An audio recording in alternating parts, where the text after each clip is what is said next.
Outside Nigeria, the Russian government insists it is not at war with Ukraine, which is being used by the West to settle scores with Russia.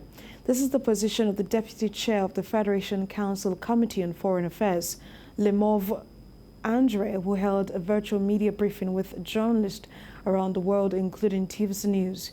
It says that the West is using Ukraine against Russia in defiance of the Minsk Agreement. Foreign Affairs correspondent Moyo Thomas reports.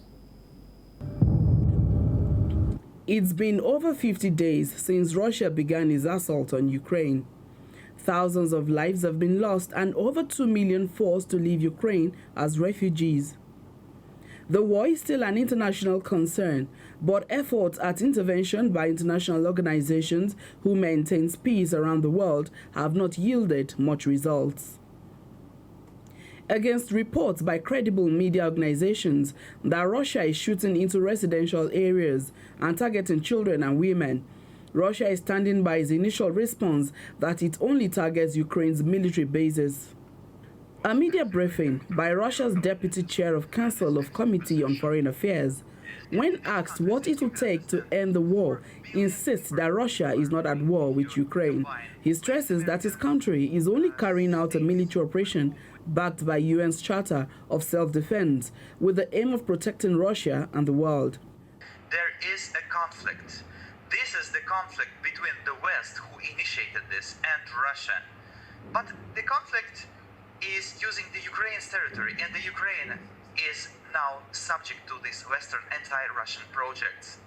The deputy chair talks tough on what could happen in the world if the West does not back down on its continuous attempt to fight Russia, warning that his country has enough capacity to fight the West. It's a suicide club. As soon as a country joins NATO, it enters the suicide club. I don't want to scare anyone with the numbers, but please believe me, we have in multiples more of this type of weapons to stop any aggressor or all of them together. Economic watchers predict that one of the effects of the Russian-Ukraine war will be famine, as Russia is one of the highest exporters of cereal around the world. Africa, especially Nigeria, is already feeling the effect as it imports wheat from Russia.